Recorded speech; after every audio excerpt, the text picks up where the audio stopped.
So I promise that this cold opening segment won't always be the arguing with Alice Allen portion of the podcast, but this week I feel like I have to respond to in a recent episode of Poetry Says, Alice's very good poetry podcast.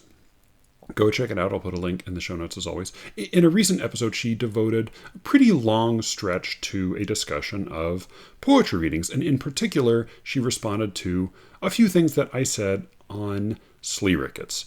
So I'm actually going to be getting Alice on the show in a week or so. We're going to be discussing Patterson, not the William Carlos Williams epic poem, but the 2016 Jim Jarmusch feature film, Patterson, which is about poetry.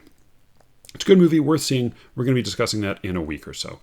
And I'm hoping that I can get her we can get into a few other things, maybe bicker about some of the things that we've both talked about in the past. But for now, there's just one little note of hers that I felt like I should say something about in the meantime. So on her show, she quoted Ocean Vuong, a highly celebrated poet I've spoken about a little bit before. So she quoted Ocean Vuong as saying, "Memorize your shit."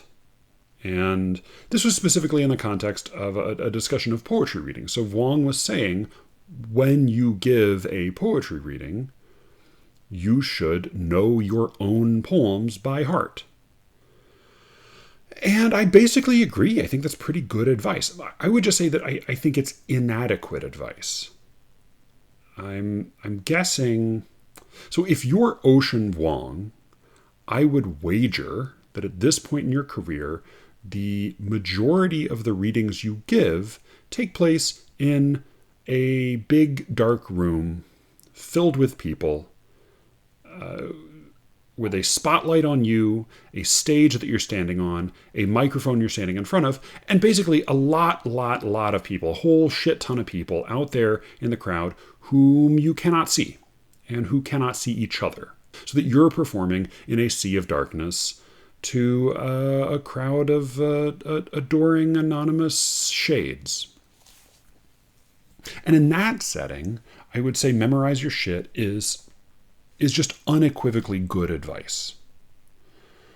However, there is a distinction. It's a distinction Alice refers to in this episode of Poetry Says. She refers to it as the in New York versus not in New York split in poetry readings. And she sort of dismisses it as being insignificant. I think on that point, I pretty strongly disagree with her. I think it's extremely significant. And just specifically, I think outside of New York, the colossal majority of poetry readings take place not in big dark rooms with spotlights and stages and microphones. They sometimes take place with microphone. There's a microphone involved, often a poorly functioning one. But almost all of the poetry readings that I've been to have taken place in small, well-lit rooms with maybe a microphone, maybe a podium, but very often you're standing on the same level, and usually you're standing on the same level as the audience. If you're lucky, they're sitting in chairs. Often they're not. There are not very many of them. It tends to be a small room, small crowd. And you're sometimes, within almost an arm's length of the people listening to you. So in that setting, I think memorize your shit is still good advice. I just think it's not sufficient. And what I thought of in particular when I heard this advice of Ocean Vuong's was I thought of this poet that I knew back in Baltimore. And I'm not going to name him because he's a good poet and, more importantly, a lovely, lovely man. But he gave a lot of poetry readings. And as I said, he's on the page, very good poet. But he was very proud of always scrupulously memorizing his shit. He was a memorize your shit evangelist, and he absolutely practiced what he preached. So he always had his shit memorized. And almost as if to drive this point home, to make sure there was no ambiguity about this point, to make sure that nobody perhaps mistook him for somebody who had not memorized his shit, he would deliver his poems, not read them. He would recite his poems from memory with both hands joined behind his back. He'd be bent forward slightly at the waist, and with big round eyes, he would gaze out into the, again, usually very small and very nearby crowd of well-lit human beings. And in his resonant middle baritone voice, he would intone his poems while turn by turn, person by person, making just full eyeball to eyeball contact with everybody in the room. Now, this was, rather than being inspiring or even impressive, this was inexpressibly unnerving. This was just deeply rattling. It was so disconcerting to have him leaning forward, staring into your soul, and declaiming his poems to you by heart. And that's why I say that memorize your shit is not quite enough. So there's another wrinkle here, and that is that I write my poems mostly in meter and rhyme. And I know a lot of poets who write mostly in meter and rhyme. And so my own experience and the experience of most of the poets I know who write mostly in meter and rhyme is that one of the consequences of hammering out verses with these kind of formal constraints is that you memorize it automatically as just a byproduct of composing it. It takes so long to compose, and it's so thorny, and rhyme and meter are such strong aids to memory that by the time you sort of finished a poem, and then especially once you've gotten it into respectable shape and into the kind of shape that you would want it to be in, before you presented it to anyone, by the time you get it there, you've gone through it so many times. You've hammered at it and tinkered with it and fiddled with it so often and so much that you just know it already. So the challenge for formal poets, and again, formal is just one of these infelicitous but unavoidably convenient tags. So for formal poets, the challenge is not getting your shit memorized. The challenge is determining how to present it once you have. And I'll just tell you my own trick, which is that when I give a reading, I decide what I'm going to read. I print it out, even if it's in a book. I print it out anyways. Flipping through a book in the middle of a reading is too much trouble. Print it all out, page by page. Figure out what I'm going to read. Figure out what order. Get it all lined up on the page. I have it memorized. I make sure I have it memorized ahead of time. And then, when it comes time to read, I stand up there, I hold the papers, and I pretend I don't have it memorized. I refer to the papers, even though I know it by heart. And, I would say that the advantage still is that I don't get lost because I know it by heart. I'm a little more confident, a little more fluent in delivering it because I don't actually have to refer to the paper. I can look down at the paper a lot less often. But I still do look down so as to avoid the excesses of the bend at the waist, wide-eyed intoner that for whom I felt so much affection and angst back in Baltimore. And I don't know that this is even still really good advice. I just find that it's the compromise I've settled on for the moment.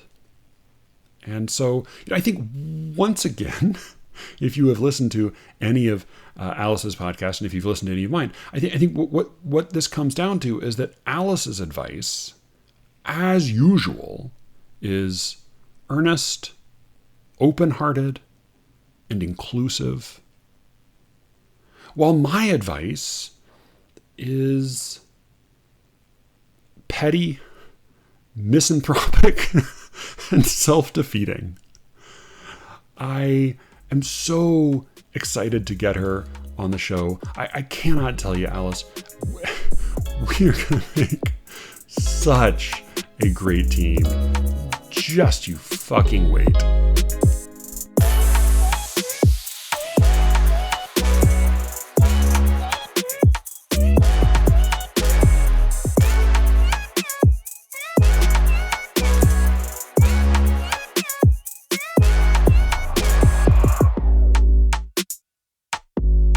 I'm Matthew Buckley Smith, and you are listening to SLEERICKETS. The levels here may be a little funny this week because I realized just as I was about to release the episode that I had neglected to record an introduction telling you who the fuck I am and what you're listening to. So, as I said, this is SLEERICKETS. Thank you as always for listening. Thank you especially to those of you who have had a chance to give the show a rating or review on Apple Podcasts or Stitcher, Spotify, or wherever. Subscribe, or just recommend the show to a friend if you haven't already. I do appreciate it. And now I will get to the probably very different sounding recording that I've been piecing together. This one's long and shaggy, but I think kind of fun. A little bit of a throwback in terms of the meandering, and probably a few more pauses and ums because I'm editing this real last minute, but with any luck, you will enjoy. So I went to the bookstore the other day for the first time. Oh God, I mean, since well before the pandemic. I hadn't been in person, at least. It was nice. It was nice to go, and I went in to get the new Colson Whitehead book. Always, you can always count on Colson Whitehead to deliver a good read, a good time. I'm looking forward to this one. It's a heist book. Colson Whitehead heist book. Sounds pretty fucking fun. Anyway, while I was in there, I saw a title. I skimmed the poetry section, I always do, and I saw a title and pulled it out. And I bought on a whim the new collection from Michael Robbins. Now Michael Robbins, I've mentioned on the podcast before, he is a hyper self-conscious hipster poet and critic based in Chicago who he came to notoriety when in 2009 Paul Muldoon plucked a poem of his from the New Yorker slush pile and published it in the magazine. This was a poem called Alien versus Predator, and it got a lot of attention because the style was flashy. It, to my eye and ear, it actually reads a lot like a young man's version of an old man Paul Muldoon poem. That is the sort of the later part of the career of Paul Muldoon. It was sort of, if anything, more obsessed with pop culture and more manic. But otherwise, not a distant cousin to the late career Paul Muldoon poem. So Alien versus Predator, it, rather than trying to describe it in any more detail, I'll just read it because it's a relatively short poem. I'm going to read it quickly. I'm not going to bother to try to talk a lot about it because I think it introduces itself pretty frankly for what it is. I think it's pretty candid about what it's getting at. This is Alien versus Predator by Michael Robbins. It was originally ran in the New Yorker. I'm just going to blow through it. All right. Alien versus Predator. Praise this world, Rilke says, the jerk. We'd stay up all night. Every angel's berserk. Hell, if you slit monkeys for a living, you'd pray to me too. I'm not so forgiving. I'm rubber, you're glue. That elk is such a dick. He's a space tree, making a ski and a little foam chiropractor. I set the controls. I pioneer the seeding of the ionosphere. I translate the Bible into Velociraptor. In front of the Best Buy, the Tibetans are released. But where's the whale on stilts that we were promised? I fight the comets, lick the moon, pave its lonely streets. The sandhill cranes make brains look easy. I go by many names. Buju Banton, Camel Light, the New York Times. Point being, rickshaws in Scranton. I have few legs. I sleep on meat. I'd eat your bra. Point being, in a heartbeat. So, I think one of the reasons that this poem and Robbins' other poems, which were much like this, got attention, I think, is also because he, as Muldoon has always liked to do, he rhymes a lot, and especially when he was writing this, a serious person on the page poetry, didn't rhyme a whole lot, and Robbins, unlike your typical hipster poet throwing in some rhymes, actually has some sense of prosody. It's not pure doggerel. Though he becomes more and more fond of assonant rhymes and kind of the singer-songwriter style or rapper style assonant, often feminine rhymes as he goes along. I found these poems unbearably annoying. I just thought they were terrible. He is smart, he is clever, he is well-read, and he is a capable writer. He just chooses to write really, really irritating, dumb, overly showily clever, shitty poems that suck and are horrible to listen to. Is my considered opinion. But he also has written some really fine criticism. I already spent a part of an episode a while back reading from and talking about his withering and highly memorable long review of the colossal Norton anthology of postmodern American poetry. It's great. I'll link to it again because it is really worth reading. He also wrote, he occasionally wrote little pieces in the Chicago Tribune that I thought were fairly smart. He wrote a piece a while ago, back when he was still an atheist, and the new atheist movement was at its most obnoxious. He wrote, I thought, a really sort of thoughtful, compassionate essay about a different kind of atheism, about a slightly more open-hearted atheism that was not so concerned with proving people wrong, but was based in a compassion, in a sense of being of sharing a common condition with one's fellow man, whether or not one's fellow man prayed to God. So I've quite liked some of his prose. I have found all of his poetry to be horrible. He put out another book called The Second Sex, which was much like Alien versus Predator. Here's a representative sample stanza from the title poem. I say the wrong thing. I have OCD. My obsessive compulsions are disorderly. I say the wrong thing. Did I already say? I drive my dominatrix away. This meter's getting a little hectic there, but terrible, just insufferable, awful, unbearably bad, and bad in the same way as Alien versus Predator. So my kind of standing verdict on Michael Robbins was that he was an aggressively bad poet who also wrote some really thoughtful and lovely prose occasionally, as well as writing some prose that was very that I disagreed with heartily. And then a couple years ago, Eric Smith, who's I think I mentioned him and maybe even this at some point before, but he's the managing / poetry editor of the Sewanee Review and a fine poet in his own right. But he pointed out to me when I said something about Michael Robbins in a bar, he pointed out to me that Michael Robbins has undergone a kind of conversion, really a sort of a a manifold conversion as it happens. So he showed me some new Michael Robbins poems. And these were not rhyming. They were not metrical. They were earnest. They did not seem hyperactively to leap from subject and voice and reference to subject and voice and reference. They seemed to be maintaining a kind of a consistent lyric eye, and they even felt wistful.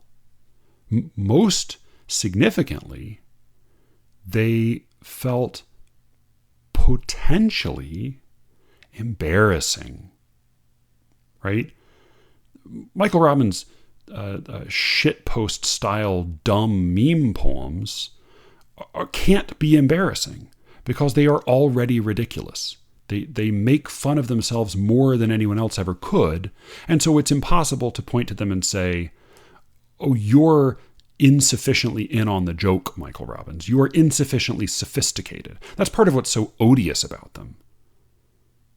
They're not even an honest attempt to get a laugh. They are too clever by half all the way down. There's nothing else to them. And they don't for a minute risk genuine embarrassment. Now, nobody wants to write embarrassing poems. Nobody wants to make other people cringe at one's writing. However, if your poems never risk eliciting a cringe from your reader, if your poems never risk embarrassment, then it's a pretty good bet that you are not writing anything that matters to anyone, yourself included. You have to risk embarrassment. There has to be some sort of soft belly somewhere there. And the poems that Eric showed me, they were almost all soft belly. They did not get to the joke and wink faster than the reader could. They left themselves wide open and vulnerable to the reader's skepticism, even derision. I didn't love them as poems, but I even did cringe a little at some of them. But just the fact that I could do that told me that I was dealing with a new Michael Robbins. Now, it turns out, if you take him at his word, that he has undergone not just a formal conversion, he has also undergone a religious conversion. He is now added to his standing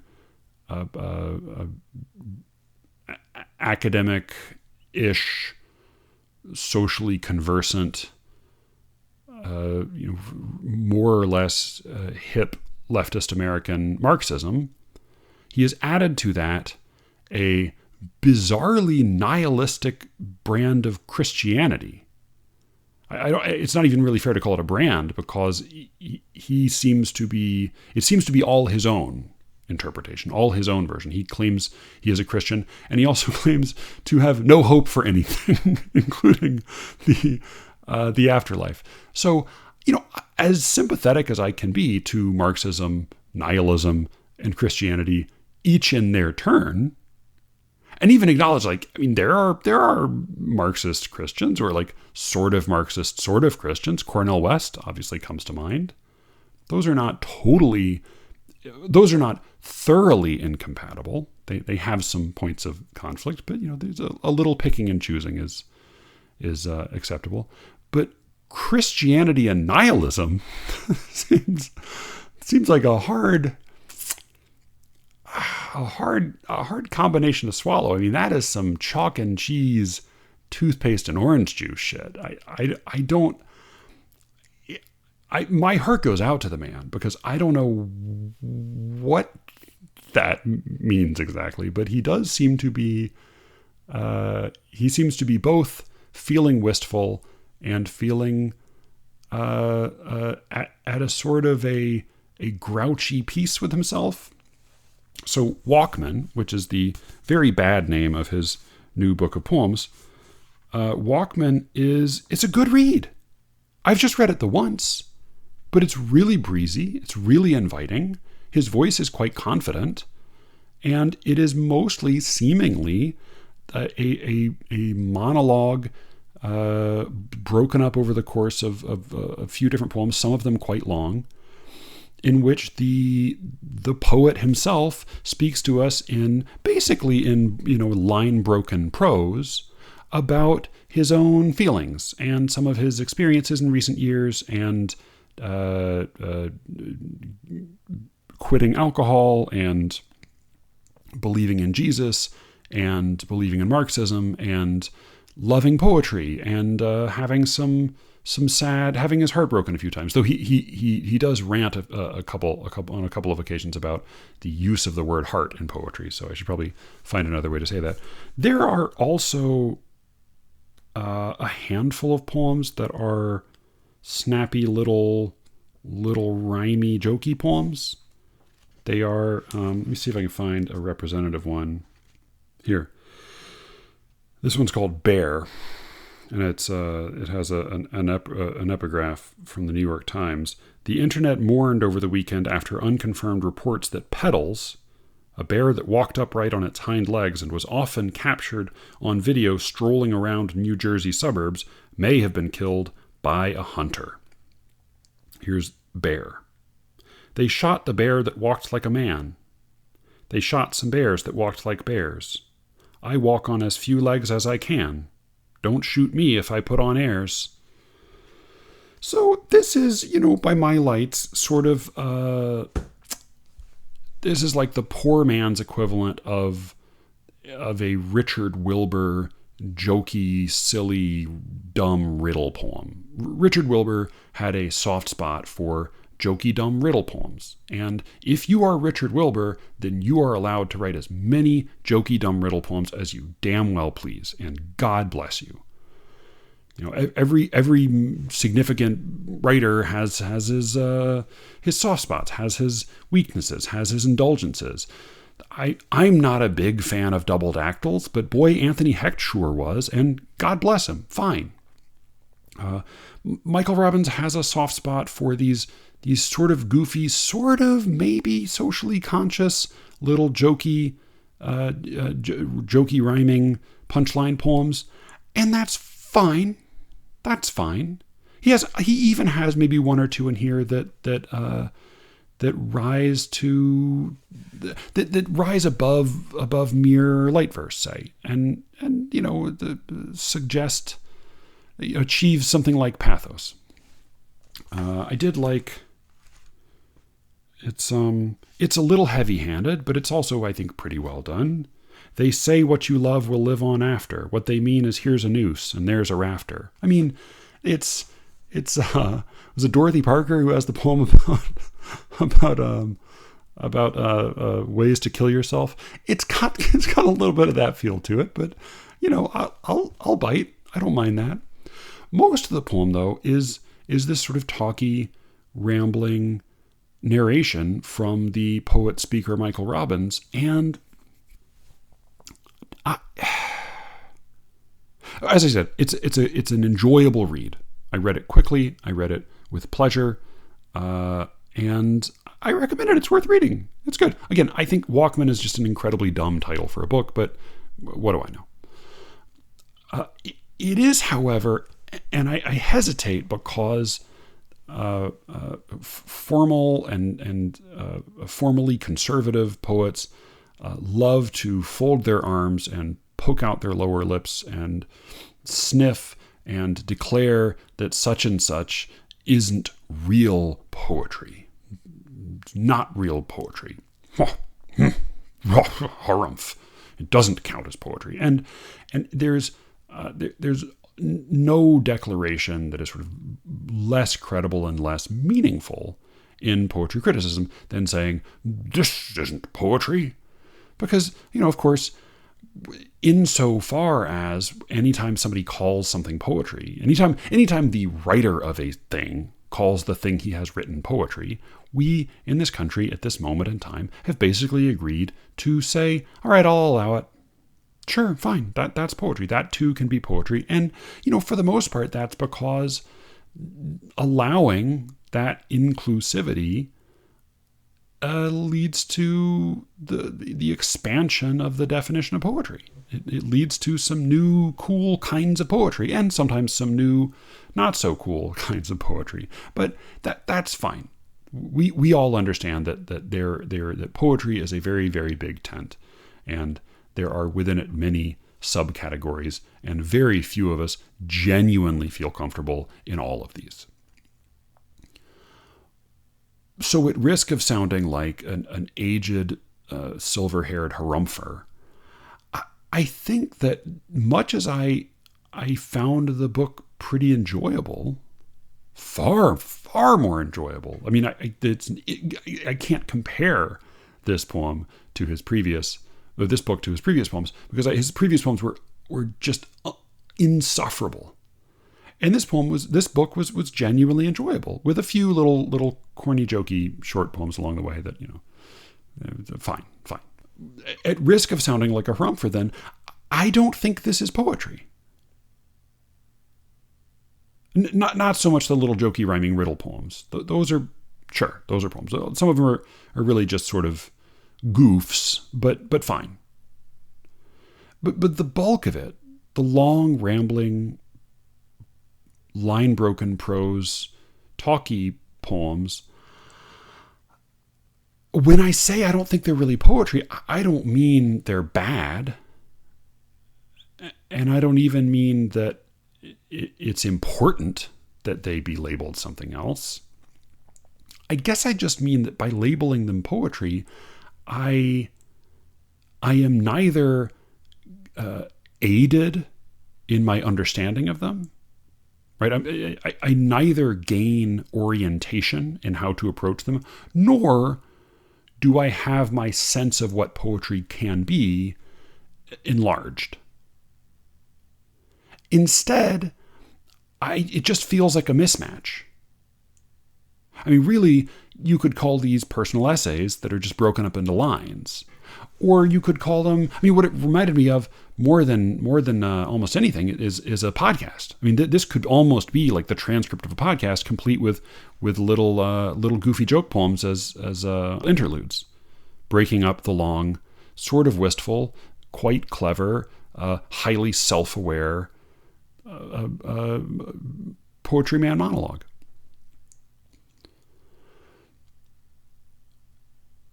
So in the 1930s something, José Ortega y Gasset published this pithy, passionate, socially, philosophically preoccupied screed called The Revolt of the Masses. It's a short book. It's a tidy little composition, and it's sort of it's broken into chapters, if I remember, but it ends up being almost a series of little Nietzschean aphorisms, sort of longish aphorisms, and it even stirs the emotions at times the way a poem can, and as well as at times maybe infuriating the reader as well, the way poems also can. It's, I think, usually categorized as essay, sometimes politics, sometimes sociology or psychology, even maybe, possibly history. But really, it's a kind of a critical essay. It's a cultural essay. Now, you could put the label of poetry on it and put it on the poetry shelf in the bookstore, and you could even clarify in an introduction that Ortega y Gasset, say, in a parallel universe, had declared that this was poetry. And yet when you read it, it wouldn't, knowing that he'd called it poetry wouldn't help you to read it, and reading it wouldn't help you to think about poetry in a particularly different way. You would just read it and say, this really reads like a cultural essay. And it's like a pretty competent cultural essay, and I disagree with it here, I agree with it there, but you wouldn't say, now I really am thinking about poetry in a new way. It's just like a mislabel, right? It's like when the wrong price tag ends up on an item and you think, well, that's not quite accurate. This lamp can't be $5,000. So I guess I I really just wanted to say that I was pleasantly surprised to have my opinion of Michael Robbins as a poet changed. I still don't know that I have read a good poem from him, or at least a more than limerick-sized poem. He does have some little teeny tiny numbers that have a little snap and a little satisfaction to them. But I don't know that I've. Let me put it this way: I still have not read a good book of poetry from him. I have, however, read a good book from him. It's called Walkman. It was published this year. It just happens to have ended up on the wrong fucking shelf.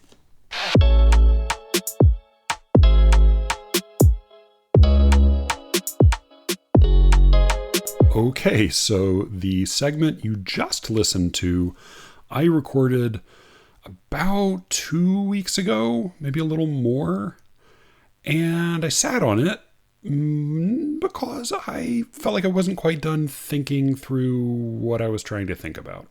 I read Michael Robbins' new book again, still not real carefully. I just sort of breezed through it again. Still enjoyed it. Still thought the title was stupid.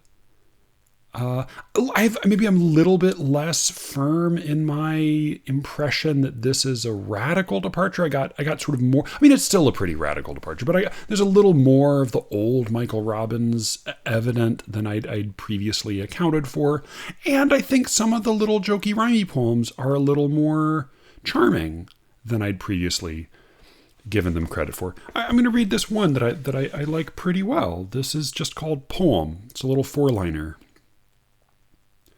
Scallop draggers far offshore pull up tusks where long before megafauna browsed in grass. Ocean now. This too shall pass. It's still got some of that snappy Michael Robbins smirk to it, but in this case he's repurposing a familiar utterance. In this case, an old. Here it's the old Persian adage, this too shall pass. He's repurposing it not just to make fun of it or to be kooky, but, to frame its sentiment in a truly, vast scope, looking at, what the geologists call deep time. So I like that one. It still has that Michael Robbins sheen to it, but it wasn't quite so obnoxious, and it actually seemed to be aiming at a kind of a poignancy that I appreciate in lyric poetry. I think I just wanted to. Well, all right. So I really am not interested. Because rather than recording this segment in order to dig myself out of the trouble that I got into in the last segment, I'm actually going to be digging a lot deeper. But rather than trying to draw some line in the sand and say this far and no further, I really am not all that interested in saying, in some sort of negative sense, this is not poetry, this doesn't count as poetry. I guess what I'm really more interested in doing here is trying to point toward this other thing and saying, hey, is it possible that rather than simply calling this poetry, there's this other thing happening? Because I tend to suspect that there is this other thing happening. Now, in the previous segment, I compared Robbins' book to Ortega y Gasset's 1930, I think it was 1930, rant in book form, The Revolt of the Masses. I think The Revolt of the Masses is not the best comparison for Robbins' book, mostly because The Revolt of the Masses it's a piece of cultural criticism. It is, to steal a word from Chris Childers, it is a tendentious argument. It has a bone to pick, and it picks it for its 150 or so pages. And Robbins, while he has some gripes and grievances, he's really not, he's not so much hammering home an argument as he is expressing a perspective, a moment in his own existence. He is giving voice to. He is exercising a voice. He is exercising a voice that is both familiar and developing. Whereas Ortega y Gasset really is, he's picking a fight. So I wanted to maybe dig into this from a couple of different directions, because I think that there are, as I said, there are actually even more ways that I can get myself into trouble. I thought maybe a good place actually to start this new foray into self-destruction would be with another really good email I got from Coleman. So Coleman, as you will remember, is a very thoughtful and patient listener to the show who here. So he wrote, this email was maybe a couple weeks ago, perhaps, but he wrote saying that he wrote saying he appreciated the episode with James Nguyen because it helped him think a little bit about what makes the difference between a good poem and a bad poem, which is something he's been worrying over a little bit without maybe coming to any absolute firm conclusions.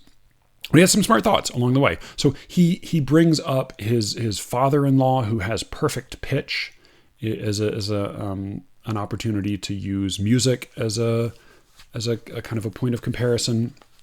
So that he mentions that here, but I'll just read this little section that I thought was pretty smart and that brought up, I thought, a really worthwhile question.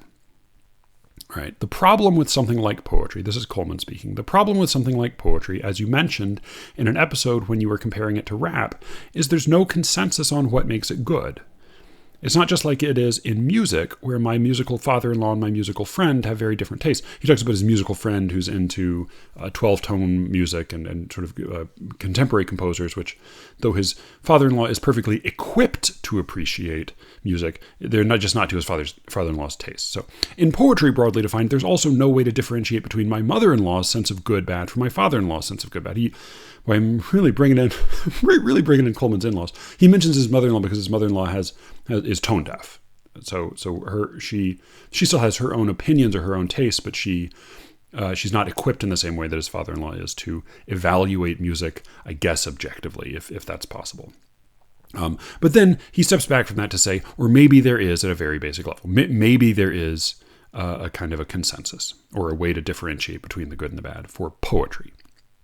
The Christian poem Footprints is phenomenally popular. People love it. I hesitate to try to summarize it, partly because I only remember it from half a dozen prayer cards 30 years ago, and partly because I'm sure all of you have heard it in some form or another. Very simply, it's this very familiar and oft copied poem meditation thing, Christian sentiment that tells a story about a man looking back at his life and seeing two sets of footprints with Jesus, Jesus' feet walking alongside him. But then anytime that he was really in trouble, there was only one set of footprints. And he says to Jesus, "Oh, well, why did you abandon me whenever I was going through some hard times?" And Jesus, of course, says, "I didn't abandon you. There was only one set of footprints during your hard times because I was carrying you on my back." So, right, we get it.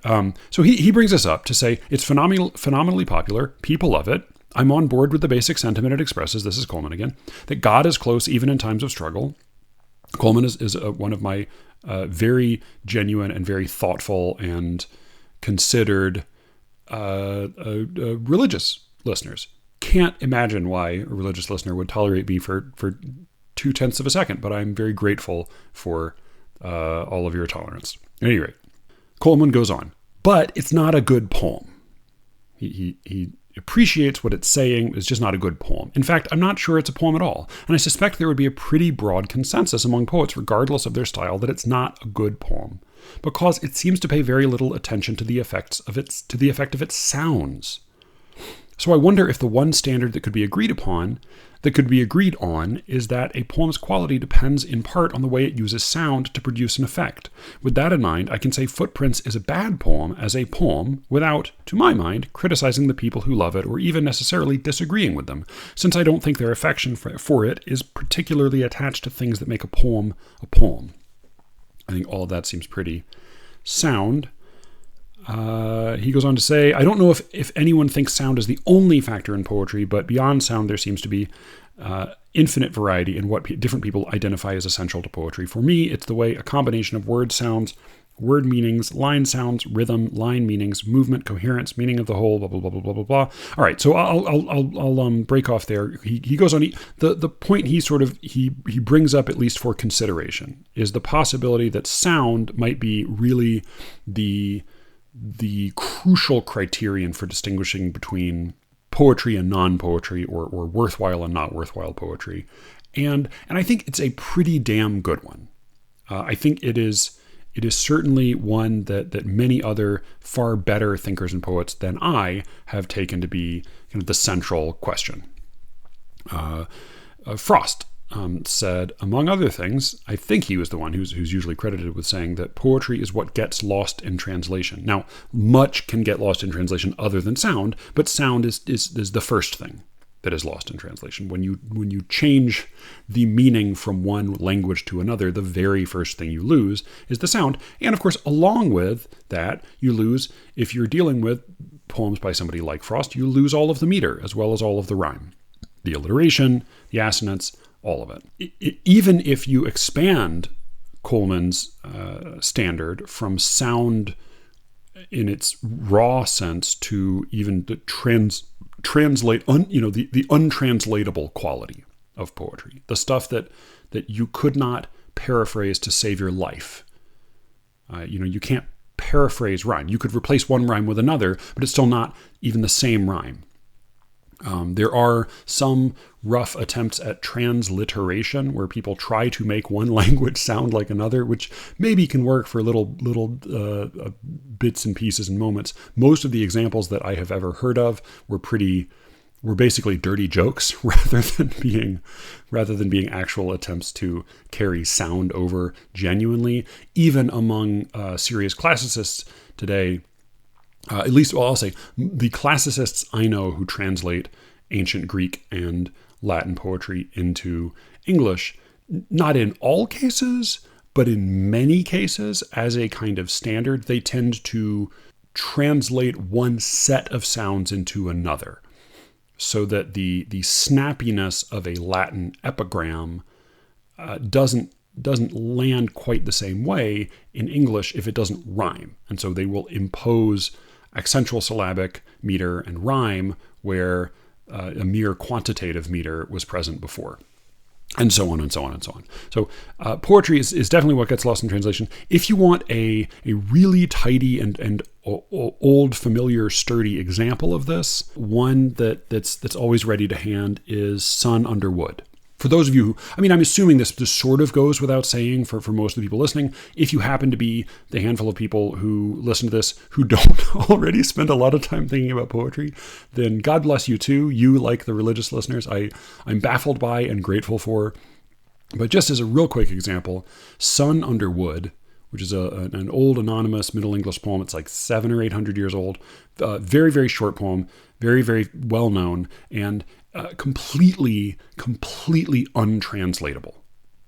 Perfectly untranslatable. So in weird sounding Middle English that the pronunciation of which I have not attempted to improve since I was in high school memorizing the beginning of the Canterbury Tales, Sun Under Wood goes about like this.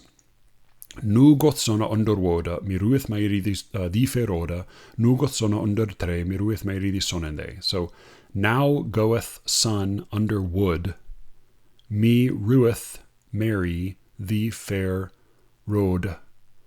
Now goeth sun under tree, me ruith Mary the sun and thee, thy son and thee. So now goes sun under wood. I pity Mary, your fair road. Road there is no translation for, even from Middle English into Modern English. It means both face and rude or cross. It's a play on words there. It's actually more than one play on words. We'll get there. So now goes sun under wood. I pity Mary, thy fair road. Now goeth sun. Now goes sun under tree. Miruith, I pity Mary, thy son and thee. So this is a solstice poem, a wintertime poem, looking out into the forest as the sun goes down, as the sun gets lower in the sky, as the season goes on. You see the sun sink down in the woods behind the trees, and this image calls to mind the other sun, another play on words, Jesus, the Son of God, sinking down under the wood, under the cross that he's hanging on. So the sun sinking down around the time that we, celebrate Christmas. The sun sinking down behind the trees echoes the Son of God sinking down on the cross. And the speaker of the poem speaks with compassion to Mary, the Mother of God, saying, I pity, I rue, Mary, your fair face. I pity you. But also this fair cross. The cross is, your face is beautiful, but also the cross is beautiful. I pity that, now goeth sun under tree, the tree being, of course, the literal tree, as well as the tree that was cut up into the cross. I pity Mary, I mirueth Mary, thy son and thee, your son and you. So all of the play on sun, on road, is clearly untranslatable. Just to make it even more complicated, I will say that there is yet another play on words in this poem, and the play is on the word fair. Thy fair rode, the road being the cross. But if this is also the face, right, to just linger on that meaning of the word for a moment, I pity Mary, your fair face. Well, fair, we know, of course, means beautiful. This is saying Mary is beautiful. But if it is fair, what that also means is that it's pale. And of course, one's face becomes pale when one spends too much time out of the sun, which makes this poem really a sort of a perfect intersection of meanings in Middle English and completely untranslatable. You can't even bring it into modern English. So that would be one very small and tidy example of how poetry is what gets lost in translation. And if we went no further than that, I think Frost and Coleman would have a pretty good case for saying, well, that's poetry, hands brushed off, let's call it a day. And I think that's, as I said, pretty fair, and lots of smarter people than I have been pretty satisfied by that. I am not completely satisfied by it, mostly because I realized something in retrospect about how I think about poetry. Now, when I sit down to write poetry, sound is probably my primary compass. Right? Like, sound is probably just in getting lines down on the page is probably mostly the way I think about how to write at all, to begin with at least. And it's certainly a very strong consideration in revision. But the last time I taught poetry poetry writing, a creative writing class, to undergraduates, I used as my textbook. I had a packet of some poems, some printouts from different eras and people and so forth. But as my only real textbook that I asked the students to buy, I used the Odes of Horace translated by David Ferry. So this is 4 pretty short books of lyric poems, odes, by Horace, whose use of the term ode sort of gives us mostly our meaning of the word today. He also went a long way toward inventing a lot of how we think about the lyric poem today. It's a terrific collection, and David Ferry's translation is wonderful. It also includes the Latin original in it. In facing pages. So en face translation. You can see the Latin facing directly across from the English. It's a great book. I've recommended it before. I used that to teach writing poetry. What that meant, though, I realized only in retrospect, is that what I was really teaching was the translatable part of poetry. I really didn't teach sound at all.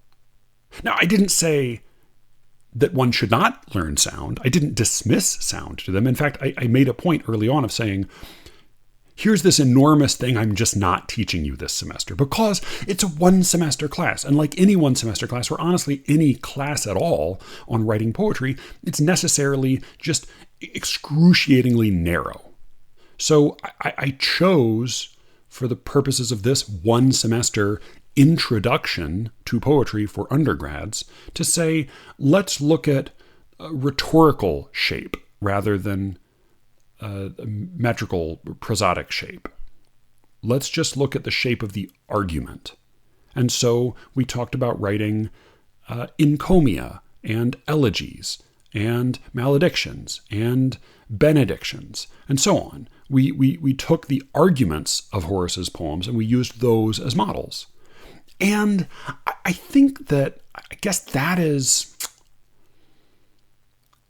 in answer to Coleman's standard, I guess I would say that it's, even when I read a poem and I don't see what makes it especially untranslatable, right? When I read a lot of contemporary poetry, especially a lot of contemporary free verse, I think, well, this is sort of prose broken into line breaks.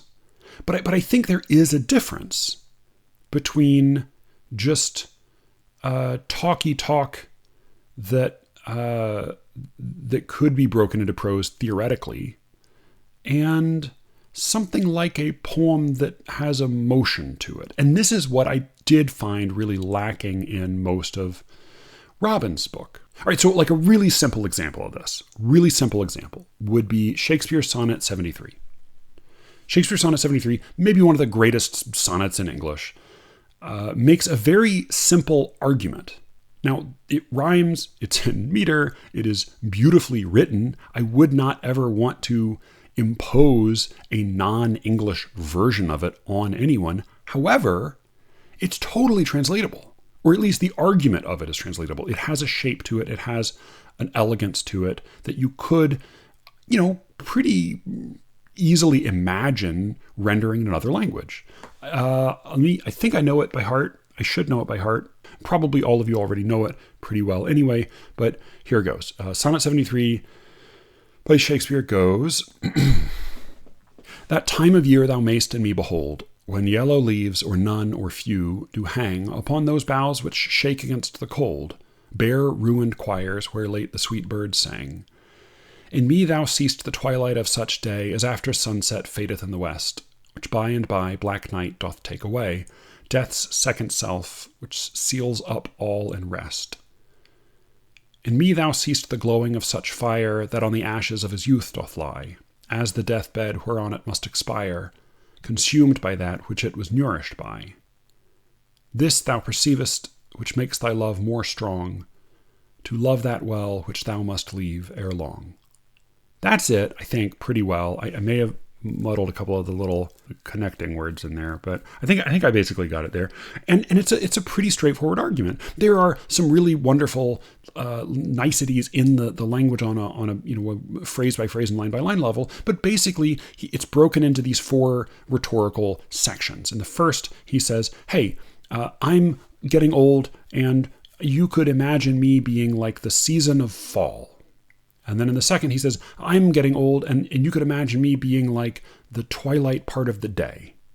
And then in the third, he says, "Well, I'm getting old, and you could imagine me being like the back end of a fire before it's quite turned to cold ashes, but when it's after the major flames have sort of died down." And then in the last little section, the little couplet, the envoy, he says, with a kind of an implied imperative, "You see all this thou perceivest. So love that well, which thou must leave ere long. Be good to me, because then I'm not going to be around a lot longer. You will be leaving me." I've always liked, by the way, that which thou must leave, right? There's something very sentimental about saying, "I will leave you." But there's a pretty cold eye that he's casting on life, on death, to steal a phrase from Yeats, when he says, "which thou must leave." He imagines himself being a thing that the living beloved is leaving behind. Love that well, which thou must leave ere long. You could see translating that into another language. It makes sense. It has a rhetorical sort of shape to it that is more than just one note that he's hammering over and over again. And I was thinking about this, and I didn't have all of my thoughts together. I read a couple of, I thought, pretty good interviews interviews with poets. Interviews with poets, by the way, usually terrible. Usually just wretched. But I read a couple that I thought were pretty good. One of them was quite recent. This is from the Creative Independent, which I'd never heard of before, which looks, it seems to be very, very hip. It's like a very hip online publication that deliberately looks like the computer screens that I remember looking at when I was a kid taking computer class in like 1989. I mean, it looks terrible, but I think it's terrible in a hip, deliberate way. Anyway, there was a very brief interview with this poet, Melissa Losada Oliva, on there. I'm not sure if I'm pronouncing her name correctly, but she's a young poet who's another poet who comes from the spoken word world and is sort of blended into the poetry on the page world without totally crossing over, or rather without totally abandoning the spoken word behind her. But she, it was a very conversational, chatty interview. But she made a point, and I appreciated, about do-gooderism in poetry. And she starts with this question that I, of course, was thinking about because of the Michael Robbins book. She says, "For a while, I was like, is anything poetry?" And I'm still leaning towards yes. And she goes on to talk a little bit about pessimism and people trying to do good with their poetry, and then sort of pointless but still satisfying observations of beauty. And she finally says, "I feel like poetry's job is for beauty. I think it keeps us human. I don't think it saves the world. I think that's impossible." So kind of a nice ambiguity there as to whether it's impossible for poetry to save the world or it's impossible for anything to save the world. But I appreciated that distinction. She sort of said, well, it would be a shame if we lost poetry to do-gooderism, because it's not all that good at saving the world, but it is good at producing beauty. The longer, and I think it's kind of maybe more ultimately insightful interview, though I did appreciate the Melissa Losada Oliva. The longer one was one that Helena Fetter, whom I know a little, did a few years ago with Stephen Dunn in the Georgia Review. And Stephen Dunn is a really great shop talker. He has a pretty good book about poetry. I haven't read it in years, but I remember it being very good, called Walking Light. And any interview I've been able to find with him has been pretty worthwhile. He doesn't pull a lot of punches with regard to his poetry, his students' poetry, or anyone's poetry. He tends to be quite candid. And here he offers, I think, a really worthwhile discussion of the question of a turn in poetry. Now, if you know Stephen Dunn's poems, then you know that he's very talky. And he is what I would consider, though I'm sure he would quibble with me here, but what I would consider to be, he's a pretty translatable poet. It's not that hard to imagine Stephen Dunn in German or Italian or Spanish. Maybe the linguistic sentiment or spirit is a little different in some of those languages, but he I think you can imagine the weight of his poems carrying over with relatively little loss into other languages, in a way that, say, with Byron, it's impossible. Though I know a lot of non-English people like Byron, whatever. Anyway, Dunn has this, I think, good discussion of the shape of a poem that isn't really concerned with sound. And that's why I thought it was maybe a good companion to Coleman's smart consideration of sound. So I'll just jump into the middle of his discussion here, and I'm going to compress slightly. But he says, toward the end of the interview, he says, "What ruins most of my students' poems is a failure to develop new allegiances as the poem goes on. What ruins most of my students' poems is a failure to develop new allegiances as the poem goes on. They like their original subject too much. I am in no way wedded to my original subject, ever. As the poem progresses, I find myself caring about it less and less." Helena jumps in there to say that must be remarkably freeing, generative. It's almost inhuman in Jeffers' sense of the word. She was talking about Robinson and Jeffers earlier. Dunn continues, "It seems quite natural to me. The first 4 or 5 lines you write in a poem create a certain series of promises and expectations in yourself as well as in the reader. If you're wedded to your original subject, if you don't hear the language you've put in your poem, you're going to screw up the turn because you won't hear that something else which has happened to your subject. You have at least 2 allegiances when you start. One to what you think you want to say, and the other to the language you find yourself using. There's a trade-off all the way through. And at a certain point, the poem has its own manners, its own decorum. When I get stuck and I can't find the right next moment, it's usually because I'm still a little attached to my original subject. When I want to make things symmetrical and use the language that I used at the beginning, I know that I've run out of imagination at that point. The poem has to be alive all the way through.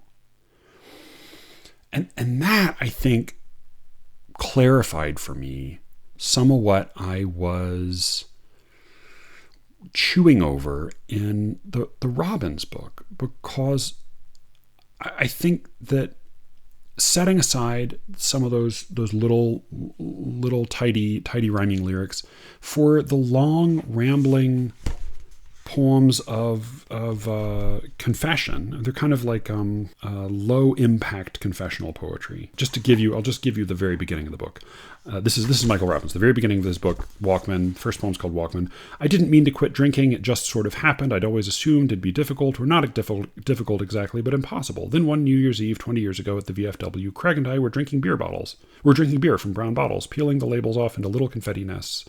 In Mexico, the previous New Year's Eve, I'd started drinking again after a year sober. I traveled by myself in Oaxaca for a month and had at least 2 beautiful experiences. He goes on and on. As I said, it's a winning and a fairly charming voice, but there is not he's not hammering home an argument. He doesn't exactly have a bone to pick like Ortega y Gasset, but he is letting us hear what's on his mind. He's giving us a glimpse into the life and soul of Michael Robbins. And nowhere does it feel especially as if the poem becomes responsible to itself in the way that Dunn is talking about here. It is just a pleasant ramble. It is the premise of the rambling, the premise of these long poems that make up the bulk of his book. The premise of the poem is the same at the end that it is at the beginning. Whereas with Dunn, what he suggests is that once you start writing a poem, you are on the hook for what you've put down, or at least what you've decided to keep. And the poem has to begin to respond to that, and your own original idea for it, your own original impulse has to step back. You have to let go. He says you have to form new allegiances. That's what I didn't think Robbins really did anywhere in this book. I don't think he formed any new allegiances. And that's okay. The same way that it's okay when somebody you're going on a long car ride with who's telling you a story about his life, he just keeps telling you a story about his life.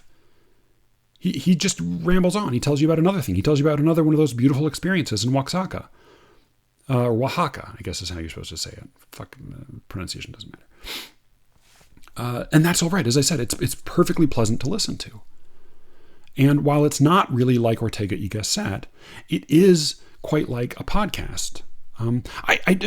For any of you for whom it might be unclear what I mean, I guess, by this question of a poem's responsibility to itself, I will quickly, and I'm going to do an even shittier job than I did with the Shakespeare, but I'm just going to quickly offer maybe what I think is a pretty good example of a poem becoming responsible to itself. And this is totally in translation, because this is 2 ancient languages, neither of which I have. So in Sappho Fragment 31, and I'm going to paraphrase these so horribly, I can already hear Chris Childers screaming into his ear pods. But I'm gonna put links to his wonderful translations of both Sappho 31 and Catullus 51 in the show notes. But just very quickly, Sappho 31 is a poem that starts with Sappho saying, "That man is like a god." What man?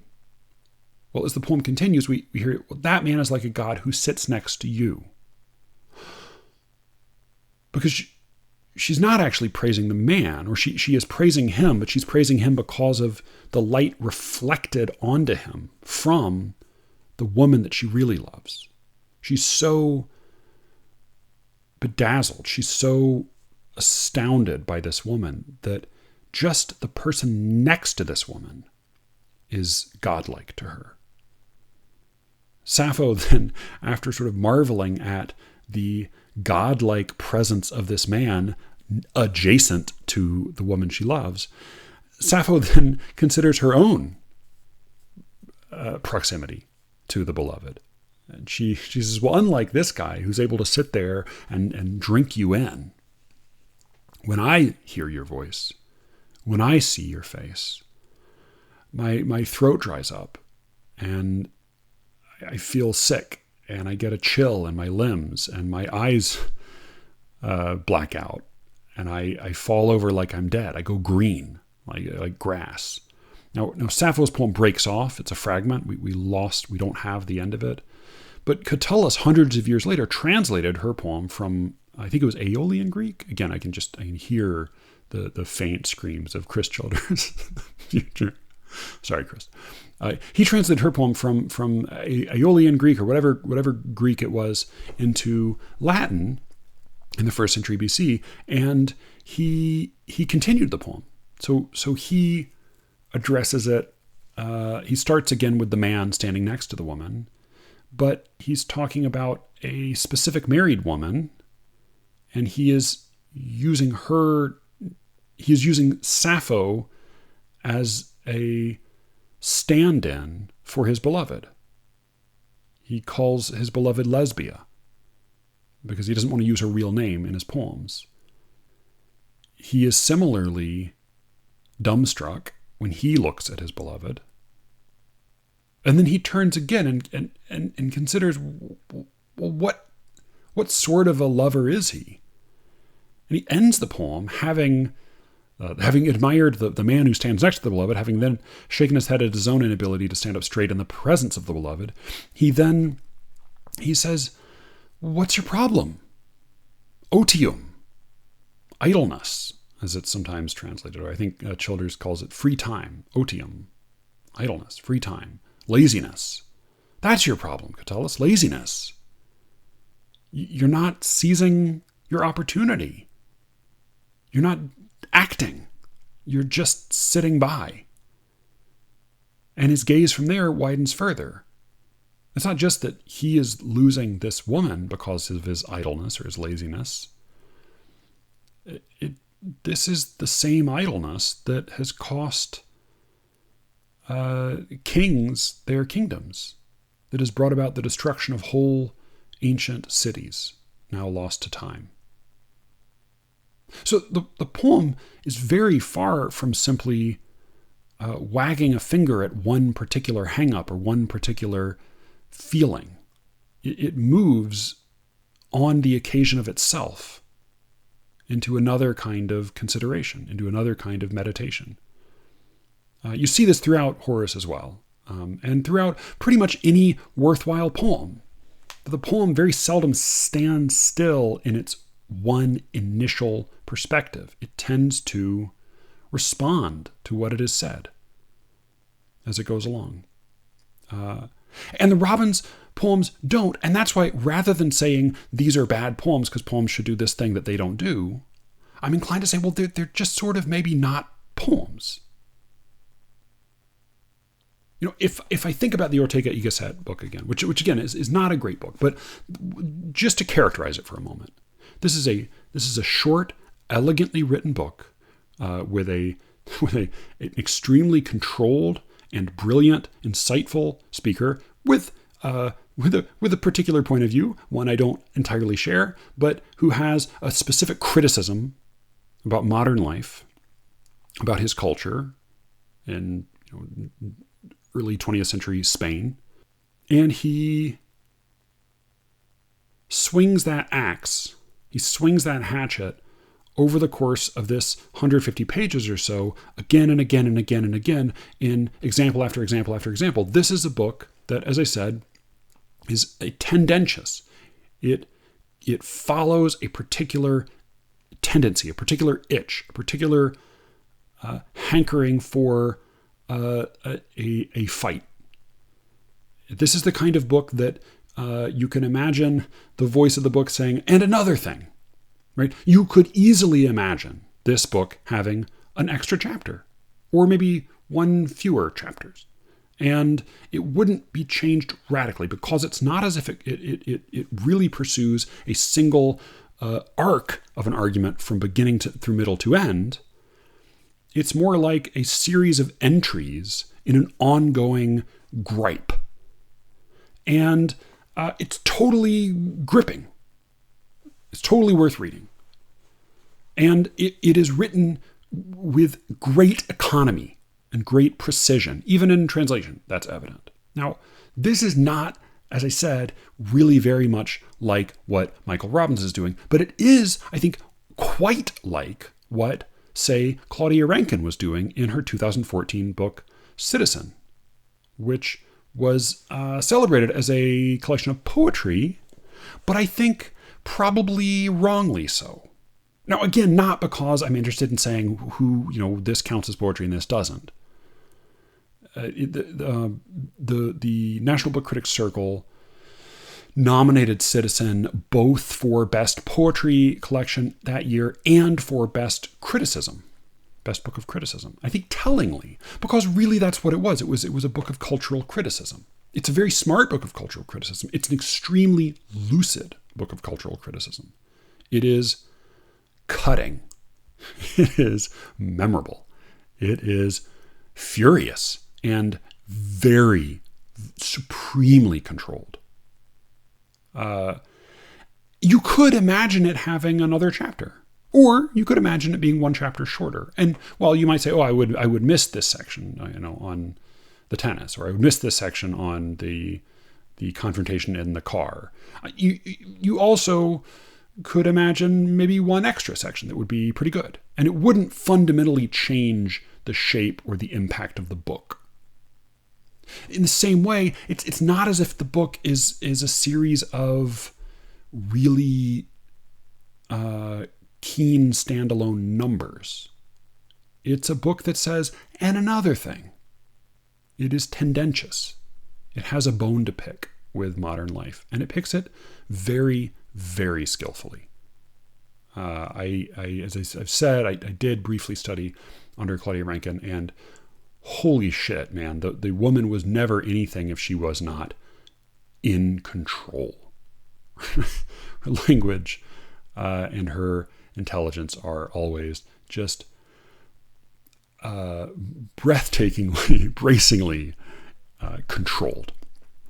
It's a very impressive book. And, the reason it was called a book of poetry, to be honest, is that she's a poet. That's what she's mostly known as. That's what she mostly called herself. And so, fine. No harm, no foul, right? I mean, the same is true for Michael Robbins. That's why we call that poetry. But though Michael Robbins is not writing a book of a tendentious argument, the way that Ortega, Gasset, or Claudia Rankine were, what he is doing is, I think, similar to what she's doing, in that it is not, the writing doesn't question itself once it falls onto the page.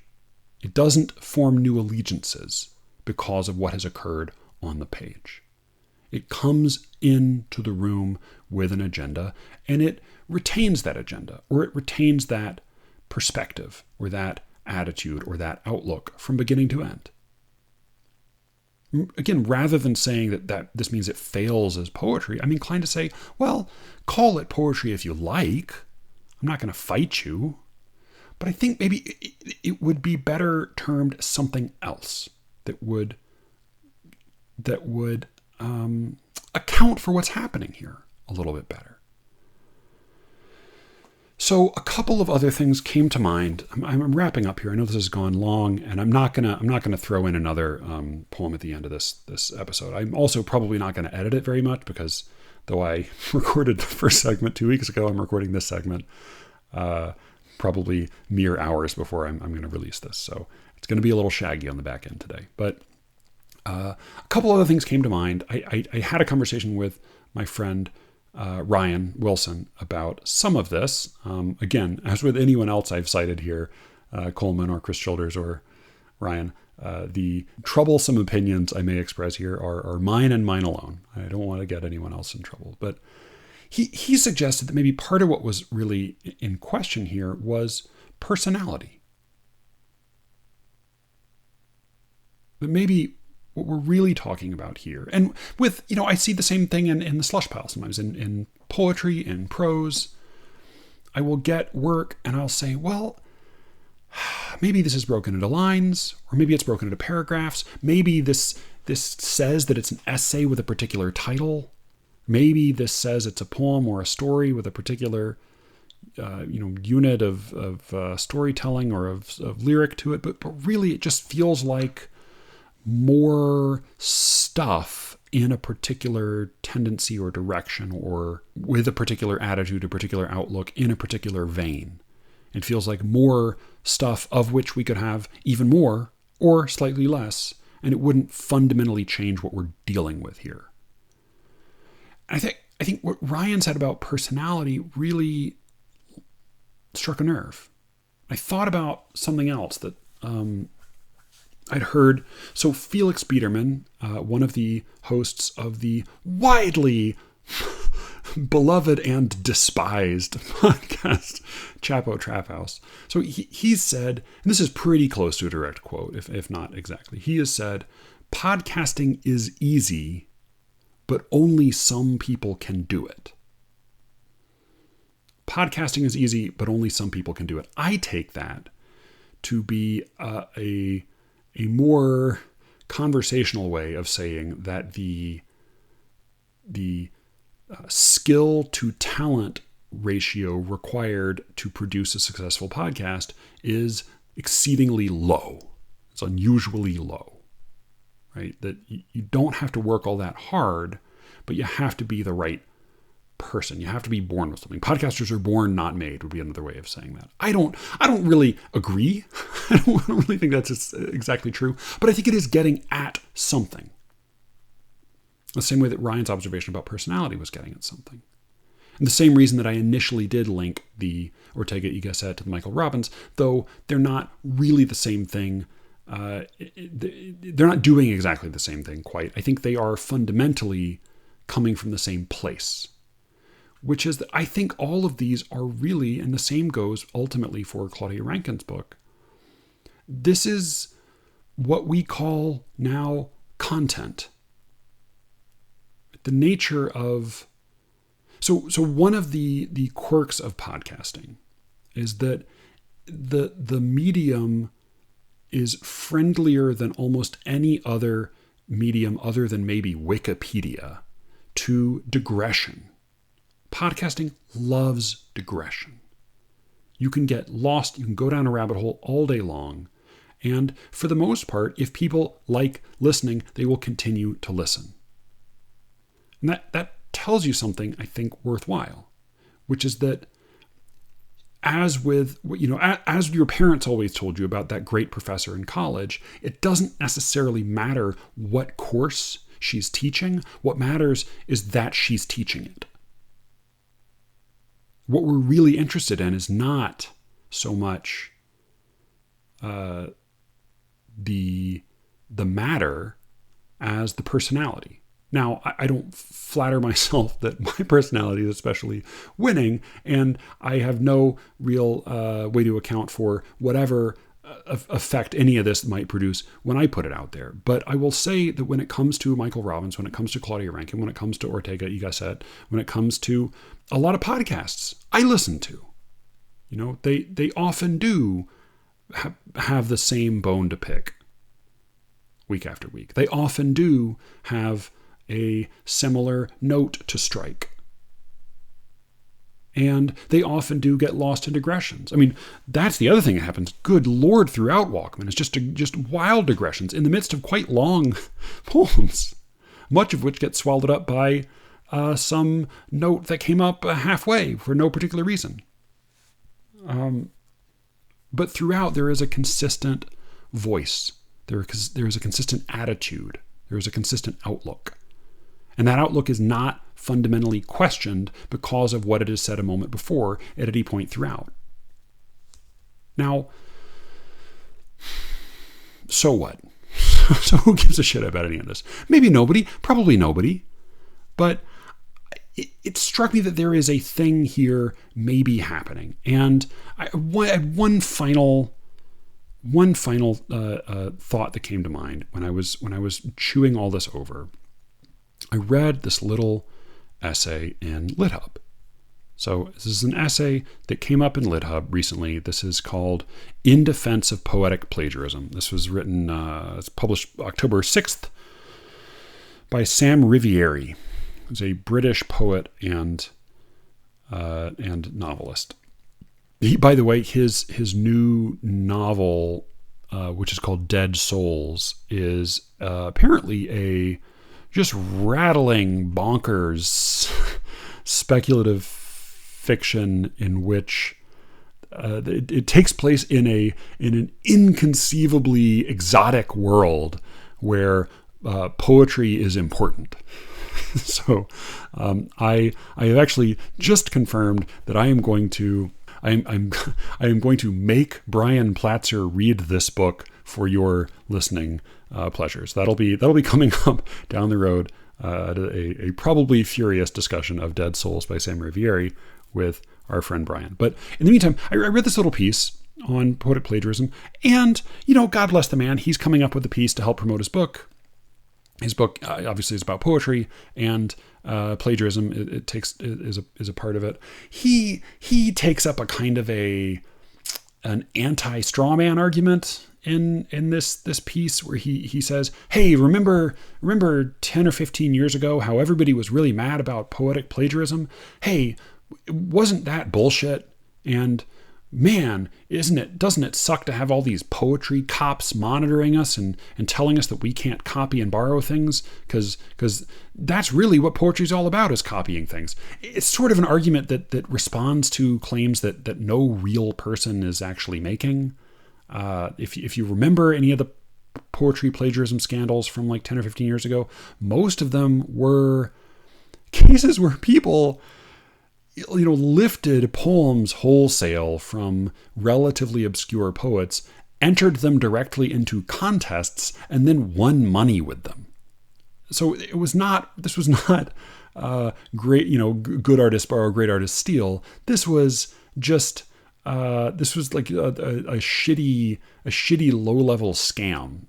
So I don't think that there was, I think that his lament for our lack of tolerance of poetic plagiarism is a little bit silly and a little bit unnecessary. But he talks about, of course, Eliot and about the Romantics and about copyright. And Wordsworth was apparently a real piece of shit when it came to copyright, as was the Walt Disney Company, who comes in once more for some abuse here. But it was really where he ended that interested me most. So this is just from the end of Sam Riviere's piece, In Defense of Poetic Plagiarism, from LitHub recently. He says, I was born in the early 80s. I grew up with music and artworks collaged from other music and artworks. This is only going to become a more naturalized situation, especially to poets who compose using copy-paste keystrokes, search engines, AI software, and are accustomed to unfettered access to the storeroom of culture. Maybe one day there will be no authors as we know them, only books, no poets, only poems, and literature will return to the anonymous commons where all creators are equally advantaged and equally obscure. But before that happens, it makes sense to question the direction we're heading in, whether we want to be participants in the kind of artistic culture that snatches at free-floating ideas in order to moor them on our own property. Okay, I'll end there because the rest of it's not all that worthwhile. But this sort of vision that he has of a possible future where there are no poets, only poems, because we've stopped being so uptight about copyright. We've stopped being so uptight about plagiarism, and we just allowed ourselves to mix and match and borrow and steal and lend and donate and and compose the ongoing quilt of international world historic literature as it has always been composed. I think that's fine. I just think he actually gets it almost completely backwards here. Because, as I said, I don't really know that people are especially uptight in the poetry world about borrowing and modifying and transforming. I think that is pretty understood to be part of the game. Michael Robbins certainly loves nothing so much as borrowing and transforming. For that matter, Claudia Rankine quotes plenty of people, includes the artworks of other people in her book. But I think he actually gets it sort of backwards here. He says there'll be no poets, only poems. I think we will actually have no poems, only poets. At least if this literature as content model, this personality-based model, continues or expands.